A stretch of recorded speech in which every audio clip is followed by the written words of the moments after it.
നാളെ രാജ്യവ്യാപക സമരത്തിന് ആഹ്വാനം ചെയ്ത് കോക്രോച്ച് ജനതാ പാർട്ടി. സമരത്തെ നേരിടാൻ കേന്ദ്ര സർക്കാർ അധിക സേനയെ വിന്യസിച്ചു. സെൻട്രൽ ഡൽഹിയിൽ മൊബൈൽ ഡേറ്റ സേവനങ്ങൾ നിർത്തിവെക്കാനും നിർദ്ദേശം നൽകിയിട്ടുണ്ട്.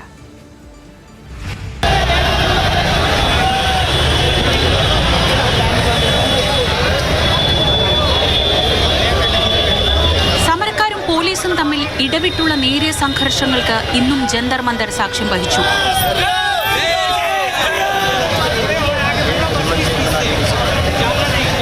രണ്ടാം ദിനവും ജന്തർ മന്ദറിന് സമീപം ഇന്റർനെറ്റ് സേവനങ്ങളും മെട്രോ സ്റ്റേഷനുകളിലേക്കുള്ള പ്രവേശനവും വിലക്കി.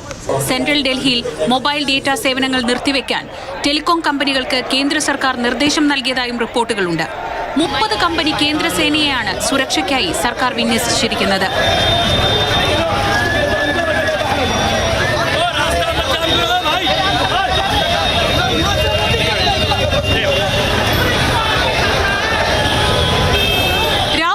ഉൾപ്പെടുന്ന കോൺഗ്രസ് നേതൃത്വം ജന്തർ മന്ദറിൽ എത്താത്തതിനെ സോനം വാങ്ചുക്കിന്റെ ഭാര്യ ഗീതാഞ്ജലി ആങ്മോ വിമർശിച്ചു.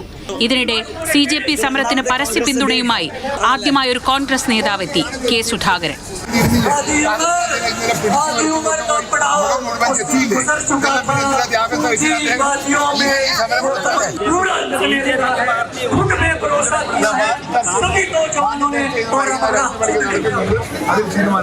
നാളെ രാജ്യത്താകമാനം CJP സമരത്തിന് ആഹ്വാനം ചെയ്തിട്ടുണ്ട്.